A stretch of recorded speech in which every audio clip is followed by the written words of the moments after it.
estar nessa casa, onde estou sempre muito acolhido.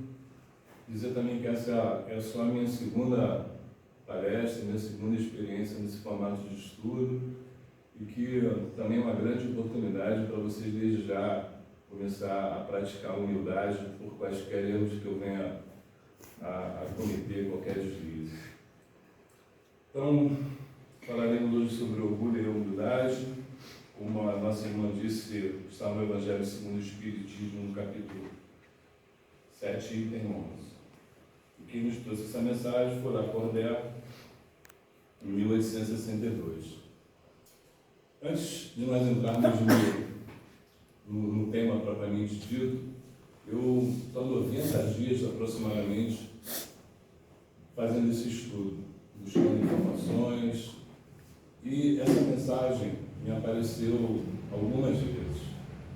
E como a gente sabe que nada na vida acontece à toa, eu trouxe essa mensagem, uma mensagem trazida de Von Costa, uma ontologia de Von Costa, trazida por Divaldo Franco.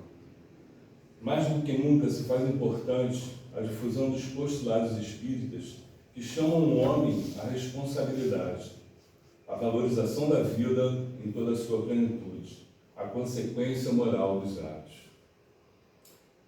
E isso aqui trata-se dos nossos postulados espíritas, né?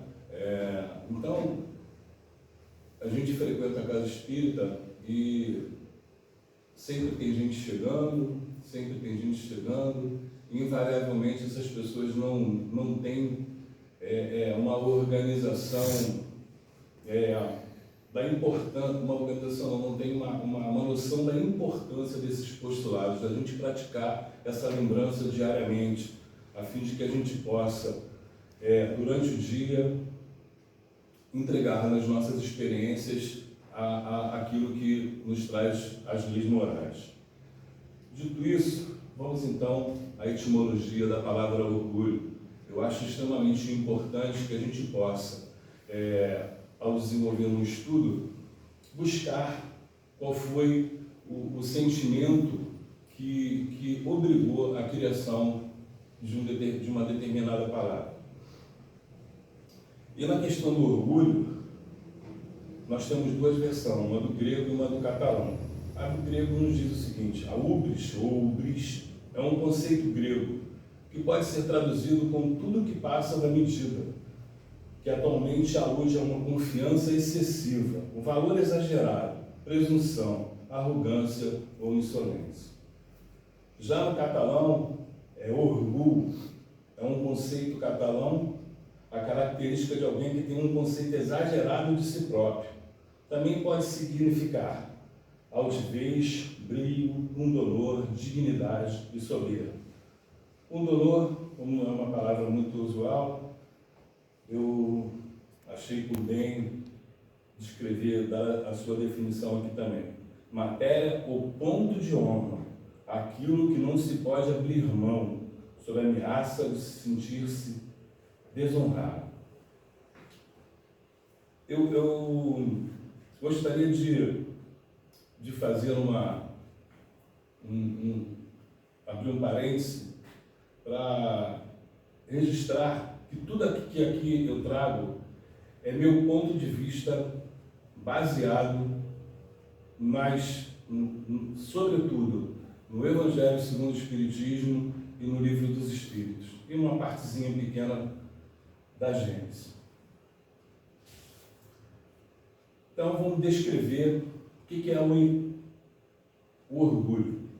Eu sei que é extremamente desconfortante uma leitura, então eu trouxe aqui para gerar uma maior compreensão e um maior conforto, porque eu acho que é importante a gente perceber as várias facetas do orgulho.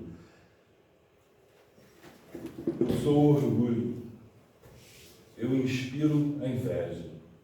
Eu sou o orgulho. Pouco se admite a minha influência, porque aquele a quem eu envolvo não confessa nem a si mesmo que sou eu quem dirige a sua vida. Acompanho a humanidade desde que o mundo é mundo e sou o responsável por pequenas desavenças, mas também por grandes guerras.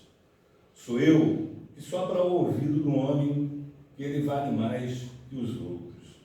E ele acredita, mesmo que sua consciência grite que não pode ser assim. Quando o homem não consegue tirar partido das vantagens de outrem, eu lhe inspiro a inveja. Quando algo ou alguém resiste àquele que me alimenta, eu reajo, despertando em meu escravo a cólera. Ele me obedece prontamente, mesmo agindo como se fosse um louco. Sou eu que desperto o ciúme e despedaço as mais belas amizades, os mais alegres e promissores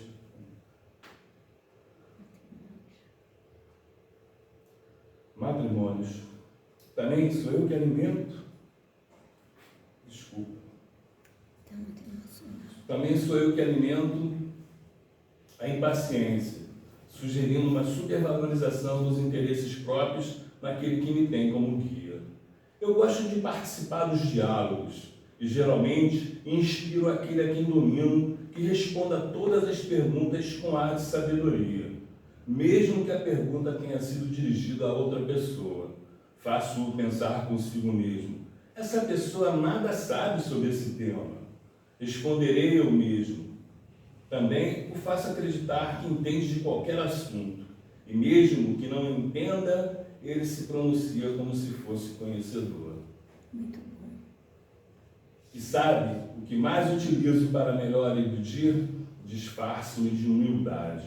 Essa estratégia não falha, pois aquele a quem domino está sempre certo de que é humilde, generoso e correto. Ele tem sempre razão e nem percebe que o que caracteriza a humildade é o contrário ao que ele pensa de si mesmo. Eu sou o orgulho, mas uso 1000 máscaras para não ser descoberto. E é por isso que o orgulhoso só me vê nos outros, jamais em si mesmo. Quando percebo que a minha vítima não obtém a aprovação necessária no meio em que se movimenta, coloco-lhe a máscara da mentira, para que, com esse falso rosto, obtenha a estima que não merece. Percebo que as virtudes costumam ser tanto mais apreciadas quanto mais raras são. Por isso, levo os orgulhosos a esforçarem-se por rebaixar aqueles que possuem ou se esforçam para possuir. E, dando-me ouvidos, tem a alma incessantemente agitada pelo ódio, a inveja, o ciúme, a cólera, sentimentos que os levam a denegrir a imagem dos que julgo estar acima de si, mesmo que precisem lançar mão da calúnia. Eu sou orgulho, sou para a alma o que o câncer é para o corpo. Ele enfeia, corrói, mata. Eu não faço diferente. Estou sempre à espreita das almas inseguras, instigando o medo e a baixa estima de si mesmas. Essa é uma maneira infalível de minar as qualidades espirituais e apagar a chama de seu olhar. Eu sou o orgulho. Sou eu quem sugiro ao homem enfermo da alma que ele está bem de saúde, ao vicioso que ele é virtuoso, e assim vou iludindo e felicitando quem me acolhe. E se alguém duvidar que tem todo esse poder, é porque já me antecipei e coloquei sobre os olhos o véu que o impede de ver a verdade. E querem saber qual é a minha maior rival? Pois direi, é a humildade. Sim, essa é a virtude capaz de anular a minha influência, pois sobra ao ouvido do homem que ele é falível em sua razão e sempre corre o risco de estar errado em seu ponto de vista. A humildade adverte o homem sobre seus defeitos, sugere que, por ser falível, ele deve perdoar as falhas dos outros, mas eu me oponho e o faço pensar que tem sempre razão, e a maior parte das vezes sou o mais ouvido. Quando o homem falha e reconhece seu erro, logo eu lhe sugiro que isso não poderia ter acontecido, não comigo, digo a ele. Então, que o homem orgulhoso não perdoa a si mesmo por porque o erro o torna falível. E sabe como é que quase sempre eu venço a humildade, minha maior adversária? É que tem um poderoso argumento, sopro ao ouvido do homem, que ele não é orgulhoso, que só tem dignidade, amor próprio. Uma observação atenta do homem, principalmente quando se trata de defender seus pontos de vista no campo dos sentimentos, provará que tenho razão, pois são raros os que admitem. O orgulho pode me confundir. Ao contrário, muitos afirmam: tenho a minha dignidade, a minha honradez, não posso permitir que se façam isso comigo. Eis o motivo de tanta mágoa, tanto despeito, rancor, tristeza e desejo de vingança. Eu sou o orgulho, influente e sempre ativo. Sou eu que esfrio no coração do homem os sentimentos de gratidão, modéstia, caridade, constantemente inspirados pela humildade. Eis aí o que sou. Por isso, sou o pai de todos os vícios, dentre os quais o mais poderoso e atuante é o egoísmo. Entende-se porque somente a humildade pode me derrotar, pois diante da sua força nada posso, assim como o meu filho, o egoísmo, é impotente contra a caridade. Essas duas virtudes bem entendidas e vividas são os mais poderosos meios de evitar a nossa ação. Então, o que a gente observou aqui são as várias facetas, as nossas várias facetas, né? Cada um de nós traz algo em si que aqui foi descrito. Dois deles eu não descrevi aqui, mas eu considero que são importantes de serem analisados, que se trata do auto-engano e da dissonância cognitiva. São duas ferramentas que a gente usa a fim de que a gente não se perceba, de que a gente minta para nós mesmos. Enfim, vale a pena buscar uma compreensão mais aprofundada sobre esses dois elementos. Eu vou constituir o meu ponto de vista, a minha teoria para caracterizar, para definir o orgulho, com base naquilo que eu venho estudando e venho juntando no Evangelho, no Livro dos Espíritos, enfim. No Evangelho, no capítulo 1, no item 4, Kardec nos traz isso daqui. Isso me chamou muita atenção. Ele veio ensinar aos homens que a verdadeira vida não está na terra, mas no reino dos céus. Ensinar-lhes o caminho que os conduz a esse reino, o meio de se reconciliarem com Deus. Entretanto, ele não disse tudo. Sobre muitos pontos, limitou-se a lançar o germe de verdades que ele mesmo declarou não podiam ser compreendidas. Falou de tudo, mas em termos mais ou menos implícitos, e para perceber o sentido oculto de certas palavras, era preciso que novas ideias e novos conhecimentos viessem nos dar a solução. Essas ideias não poderiam surgir antes de um certo grau de maturidade do espírito humano. E por quê? Por que Jesus nos assevera que deveríamos nos reconciliar com Deus? Sendo Deus a própria justiça, o próprio amor, não podemos considerar em hipótese nenhuma que o erro foi dele. Então, sem a menor dúvida, fomos nós que erramos.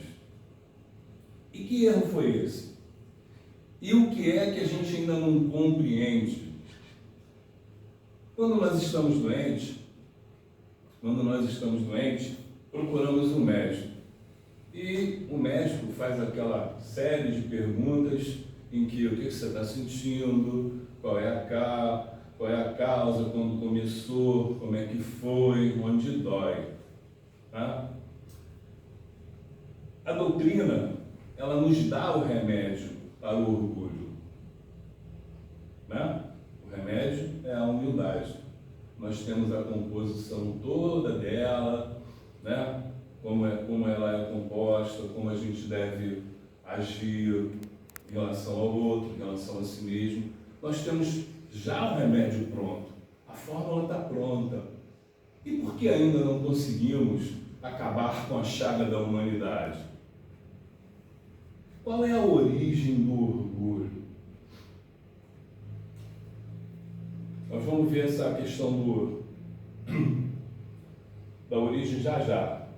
Mas antes é importante a gente tomar conhecimento dessa parte da introdução 6 do Livro dos Espíritos. Diz Kardec, diz os Espíritos: tem assim o homem duas naturezas.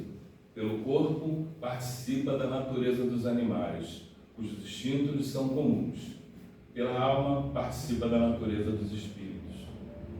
Ensina-nos que o egoísmo, o orgulho, a sensualidade são paixões que nos aproximam da natureza animal, prendendo-nos à matéria. Na Gênesis, no capítulo 11, no item 4, ele descreve: a não se considerar senão a matéria, fazendo a abstração do espírito, o homem então não tem nada que o distinga do animal. Porém, tudo muda de aspecto se faz distinção entre a habitação e o habitante. Então vamos agora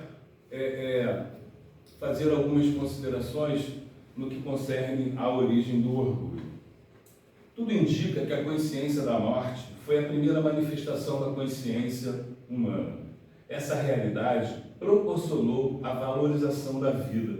E de maneira simultânea, o ser humano agora experimenta dois tipos de inteligência. A inteligência emocional ou animal, oriunda dos instintos, formada pelo medo, pelo desejo, pelo prazer e pela dor, e justificadas pelas leis de reprodução, conservação e destruição. A inteligência espiritual, constituída pela imaginação, pela razão e pela responsabilidade, e justificada principalmente pela lei de amor, justiça e caridade, que ultrapassa o concreto ou a reflexão do concreto para exprimir sentimentos indeterminados. É ela, a inteligência espiritual, que mais tarde, por contraste, observa o processo de renovação natural que traz consigo a exigência da destruição de tudo que cria.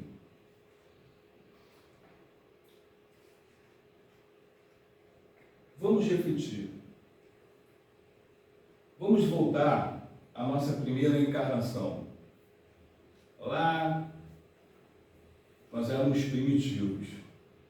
Homens sapiens, de repente, sapiens sapiens.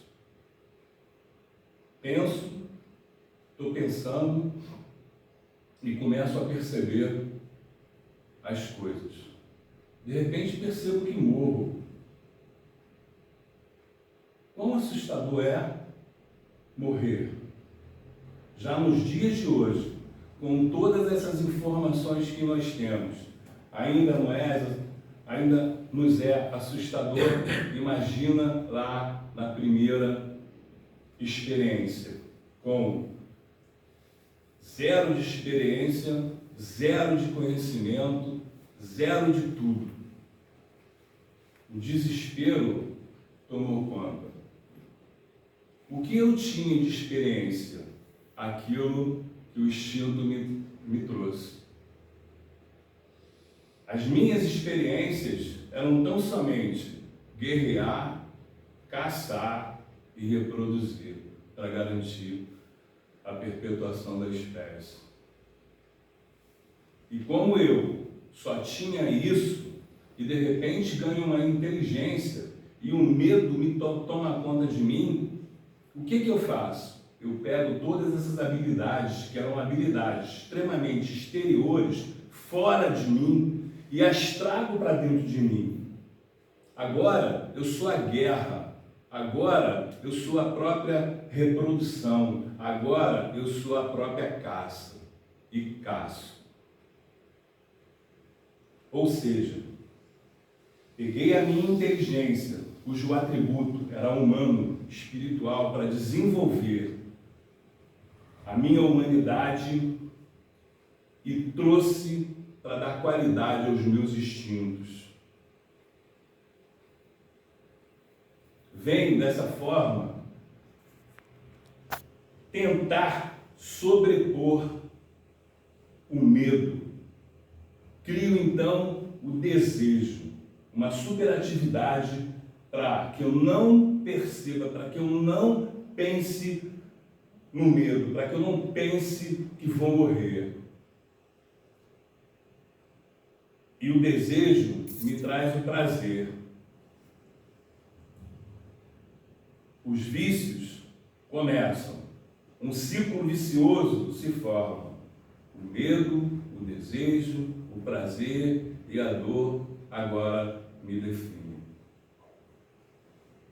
Lembra quando a gente leu lá no Evangelho essa questão, os meios de se reconciliar com Deus? Porque nesse momento em que eu não aceito morrer, eu me contraponho contra Deus, contra a natureza.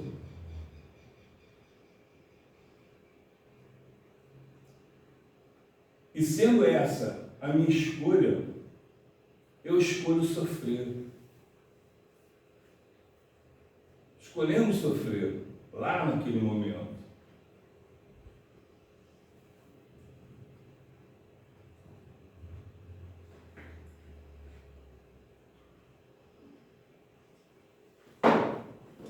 Eu sou melhor de escrever do que falar.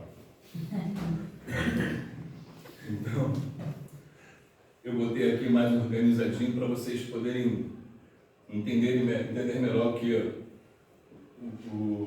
eu acabei de explicar. O orgulho, o ponto de vista. Nossa sociedade, desde sempre, escolheu contrapor a natureza, incentivando um profundo relativismo moral. Uma sociedade que não acredita existir fora dela uma verdade, que não acredita haver leis morais regendo o universo, que acredita que o bem e o mal, o certo e o errado, são apenas meras convenções sociais, levam o indivíduo a se sustentar no orgulho, que advém de uma necessidade primitiva desenvolvida pela humanidade para amenizar o medo sentido quando percebe a finitude da vida e a inevitabilidade da morte. O medo levou o homem a viver na impropriedade, pois recém-chegado à razão, à humanidade, teve dificuldade racional para atribuir sentido e valores que justificassem a morte, deixando que as circunstâncias, as nossas habilidades animais, o atribuíssem, nos gerenciassem. O orgulho é uma tentativa de afirmar a própria identidade para deixar uma marca duradoura no mundo, como uma forma de transcendência ou imortalidade simbólica. Desenvolveu o indivíduo, assim, uma necessidade, o das sensações de importância, para se sentir aceito e amparado. Ou seja, eu venho, percebo aquilo, vou buscar tudo aquilo que a natureza, que eu entendo que a natureza não me oferece, eu vou buscar na sociedade. A aceitação que eu não consigo compreender quando desperto para a vida, quando penso, eu vou buscar na sociedade. Lembra dos vícios que a equação animal nos traz? É tão somente isso. Eu preciso comprar um sapato novo para ser percebido. Eu preciso de uma camisa nova para ser notada. Eu preciso de um carro novo. E isso é que se forma toda e qualquer forma de desaprovação me entristece. E eu vivo buscando isso. Ou seja, eu fiz da sociedade o meu Deus. O orgulho reflete, enxerga a sociedade como Deus. Através das habilidades regidas pelas 3 leis naturais que regem os instintos, desenvolveu as paixões, criando assim uma superatividade para amenizar a angústia oriunda do pensamento consciente, manifestada a partir da incorporação da restrição insuportável da morte, este limite intransponível para o corpo. Mas olha, a natureza ela é tão generosa, tão gentil, que ela traz o quê? E vou criar angústia para que ele possa se perceber. A angústia é tão somente um aviso em que a nossa consciência nos dá de que a gente está trilhando em demasia o caminho contrário daquilo que a vida espera da gente. Então, eu vejo muito isso. Estou com angústia, eu vejo as pessoas receitando remedinho. Toma esse remedinho aqui para você dormir. E o retrospecto, por experiência própria, eu digo, encarem a angústia, porque ela é extremamente reveladora. É ela quem vai te apaziguar, é ela quem vai te fazer perceber que a verdadeira alegria começa quando você começa a se sentir pertencido à natureza. Porque o que o orgulho fez foi tão somente nos apartar da natureza. Esse egoísmo de que é tudo para mim, tudo para mim, tudo para mim, tudo para mim, nada para o outro, é que nos faz sofrer. Ao trazer essas habilidades para dentro de si, cria assim um pseudo-sentimento de superioridade sobre tudo e todos, incluindo a própria natureza, o próprio Deus. Encontra a partir daí, nesse momento, o sofrimento.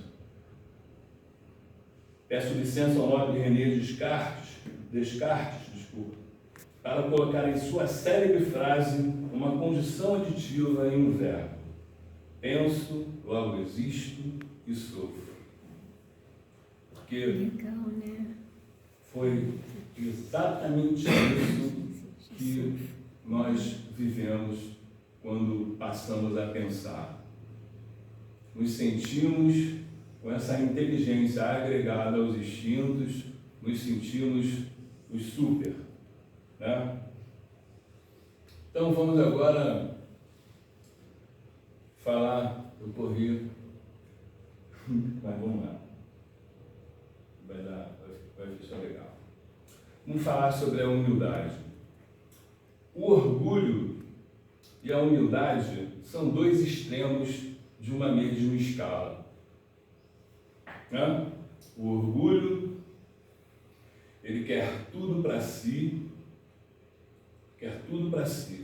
A humildade já possui. O ser humano humilde já possui tudo, porque nós somos herdeiros legítimos de Deus. Então não tem necessidade de nós continuarmos alimentando o orgulho, continuarmos a buscar no brilho do outro, no brilho do olhar do outro, a sua importância. Essa coisa de se sentir importante, quando a gente vai buscar a etimologia da palavra importância, encontramos o quê? Importar, trazer para dentro. Vamos tornar a colocar para fora todo esse sentimento que era importante quando nós estávamos lá na primitividade, quando nós éramos primitivos, em que havia necessidade de caçar, em que havia necessidade de guerrear. Isso, hoje, Não existe mais essa necessidade. Nós já temos conhecimentos suficientes para nos comportarmos de acordo com aquilo que a vida espera da gente. Frutificar. A natureza é gramatical. Para onde quer que a gente olhe, nós vamos encontrar um pé de fruta, um rio, um mar, que vai nos oferecer tudo com abundância.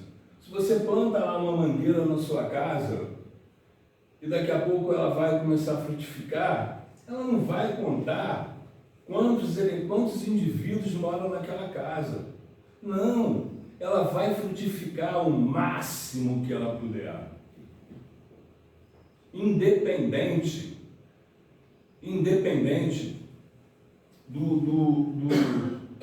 daquilo que será aproveitado ou não. O papel dela é frutificar. O nosso também é frutificar. Né? Quantas vezes eu me pego falando assim, eu vou doar isso daqui. Pô, mas isso daqui vai me fazer falta. Ou seja, eu fico contabilizando aquilo que eu quero doar. Isso não é humano. Isso não é humano. Ah, vou fazer isso para ganhar isso, vou fazer isso para ganhar isso, vou fazer aquilo para ganhar. Isso a gente tem que levar. Vai demorar a gente mudar esse comportamento? Vai, porque nós estamos cheios de orgulho. Mas vai chegar um momento, a gente precisa começar. A gente precisa começar. E quando a gente começar, você vai estar vigilante. Vigiar, orar e vigiar é tão somente ficar em silêncio para que a gente se observe. A gente não precisa vigiar e orar para que nada de fora nos aconteça. Não, é o contrário, é de dentro para fora. Somos nós que precisamos nos modificar. Porque você se modificando, você vai viver a harmonia. O mundo pode estar pegando fogo, mas você vai viver a harmonia. O mundo, o universo, é a pura ordem, é o puro equilíbrio, é a pura harmonia. Vide o nosso Mestre Jesus. Ordem, equilíbrio e harmonia o definem. Precisamos então transpor essa porta sem olhar para trás.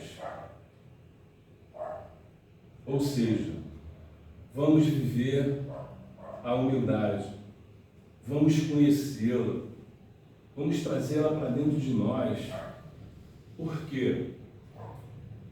A pluralidade das coisas que a gente estuda dentro da casa espírita é extremamente importante, mas como Jesus diz lá no capítulo 1 do Evangelho, é necessário aprofundar, é necessário que nós tenhamos conhecimento de coisas essenciais.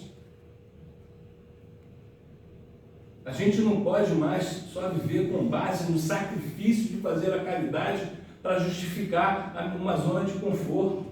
Quem busca a zona de conforto é bicho. Jesus nunca parou de trabalhar, como ele declara nos Evangelhos.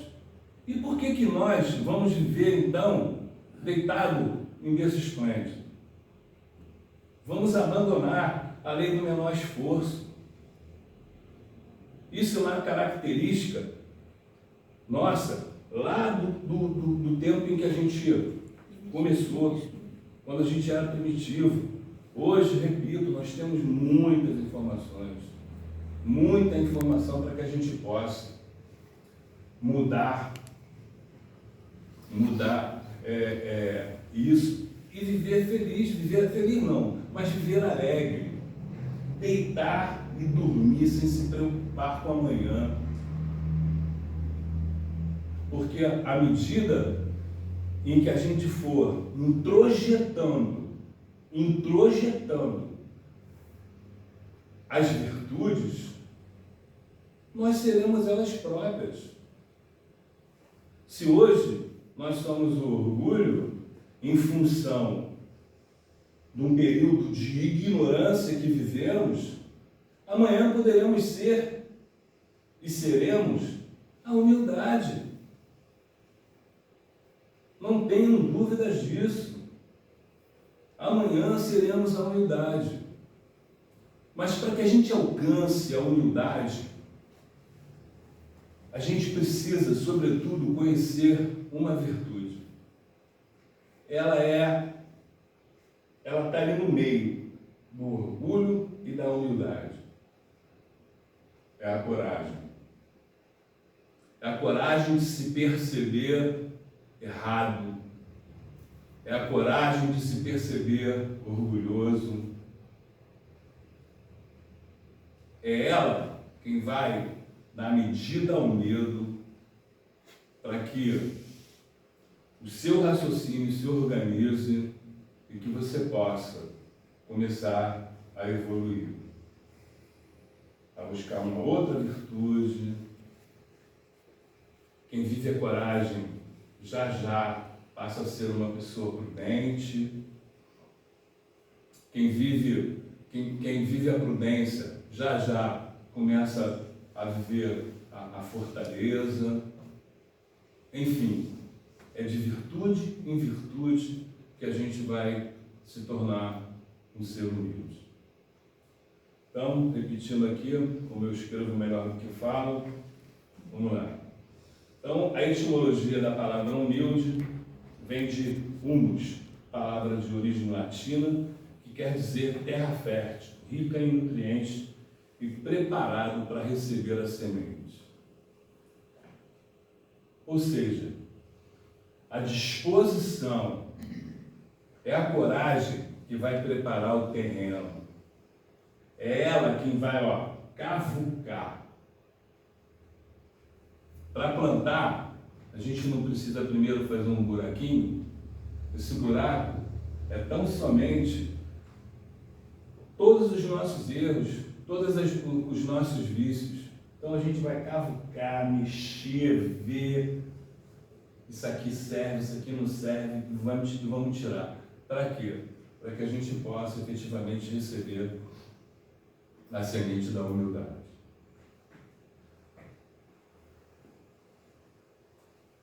Humildade. A humildade é uma virtude que reprime em nós o orgulho, disposição moral que nos lembra a nossa fragilidade, sem nos rebaixar, tendência de nosso coração e de nosso espírito para combater nossos vícios. A humildade, enquanto virtude, é, por assim dizer, a perfeição da modéstia. A modéstia é uma marca de bom gosto, de bom senso, uma das graças da linguagem, da decência e da conduta. A humildade é menos exterior. Em nosso coração e em nosso espírito é um alto de alta razão, que nos eleva tanto mais, quanto mais nosso sentimento e nosso julgamento sobre nós mesmos forem mais ponderados. Compreende-se, pois, que a humildade é uma virtude racional. Um animal não pode ser humilde, já que é irracional e totalmente guiado pelo instinto. Humildade também não significa passividade, falta de firmeza ou hipocrisia. A mansuetude, a calma, por exemplo, qualidades dos grandes homens, são virtudes filhas da humildade, mas geralmente confundidas com fraqueza ou covardia. A impaciência, a arrogância, a prepotência, a irascibilidade, normalmente ditas por sinônimos de força, são todas filhas do orgulho e denotam extrema fraqueza da alma. A humildade inicia a alma no plano de responsabilidade moral, dilatando o afastamento da animalidade quase absoluta para a integração com a humanidade, proporcionando as condições ideais para o amor assumir as dimensões mais elevadas. Entretanto, quanto mais se integra a alma no plano da responsabilidade moral para com a vida, mais aprende o impositivo da disciplina própria, a fim de estabelecer, com o dom de amar, que lhe é intrínseco, novos programas de trabalho que lhe facultem o acesso aos planos superiores. Encerramos essas poucas reflexões com o pensamento de Elizabeth Gubler. Homens e mulheres verdadeiramente excepcionais não são nunca amedrontadores. A humildade deles deixa os outros à vontade. Essa frase ela pode passar assim, sem muita importância, mas para que você trate o outro com a devida decência, com o devido respeito, é preciso se respeitar, é preciso ter dignidade, é preciso ser diligente, ou seja, sobretudo, estar com os seus medos sob controle. E à medida em que a gente vai usando essa racionalidade, essa inteligência espiritual, nós tão somente estamos atendendo à lei do progresso. Porque é isso que a vida espera da gente. É isso o nosso fim. Então, por que continuar? Por que continuar a sofrer? Por que não escolher começar a mudar? É difícil, no primeiro momento, como tudo é difícil. Tudo é difícil no primeiro momento. Uma ideia que surge, ela precisa ser alimentada, ela precisa ser questionada, o que eu vou ganhar, o que eu vou perder.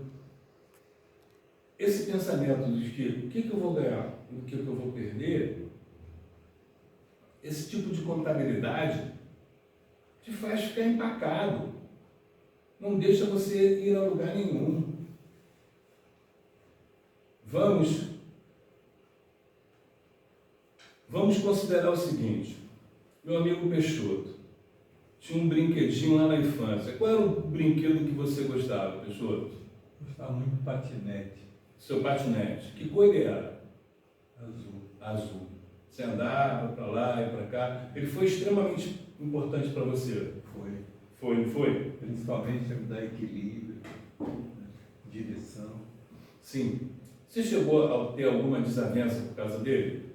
Com algum menininho, com algum colega? Não lembro, sinceramente, Guilherme. Sim. Não lembro. Mas seria natural uma desavença de criança? Era muito importante. Apegado a ele, mas não gostaria de emprestar. Pois é. Onde está o seu patinete agora? Só na minha memória. Só na sua memória. Né? É. Você nem lembrava mais dele. Não, você que me... Pois é. A vida é assim. A vida é assim. A gente não ganha nem perde. Todas as experiências que a gente tem é tão somente material didático. O que leva da experiência vivida é o teu ganho. Esse é o nosso ganho. Esse é o nosso ganho. É muito confortável, é muito confortante. Eu hoje me ver da forma. Eu vou falar de mim, que eu vou citar um exemplo que eu vivi. Extremamente doloroso pela minha visão do passado. Mas que hoje eu vejo de uma forma completamente diferente. A sociedade, conforme nós vimos lá no começo da palestra, do nosso estudo, a sociedade ela se organizou de forma diferente. Ela, ao invés de negociar com a natureza, por que todo mundo morre? Por que tudo se destrói? Não. Ela foi criando e constituiu todos os nossos interesses baseados no ter. Né? Então, perdi isso, perdi aquilo, perdi minha mãe, perdi meu pai, perdi minha mulher, perdi meu filho. Isso é extremamente doloroso para a gente.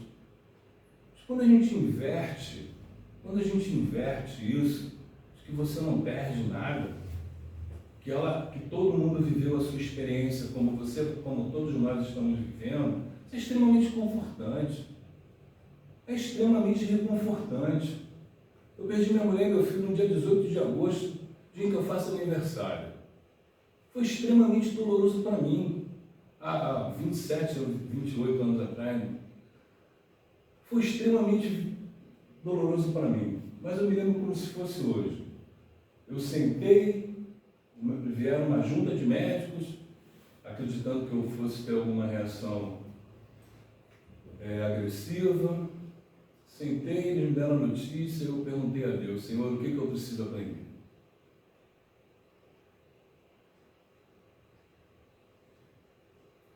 E eu não tinha nada de religião. Nada.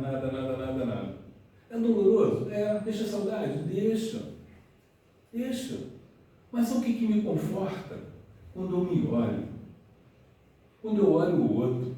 Quando eu olho a natureza.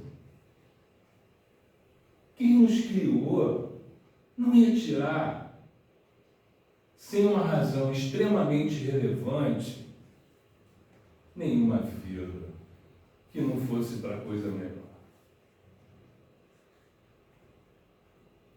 Isso é extremamente reconfortante. A gente tem que viver com essa realidade. Ao invés de a gente se vitimar, a gente precisa se alegrar, porque quem nos constituiu a grandeza, constituiu tudo, o todo. E sou eu, um homem cheio de incertezas, que vou ficar questionando, me vitimando diante dessa grandeza que é Deus? Enfim. Vou ler um poeminha aqui para a gente encerrar.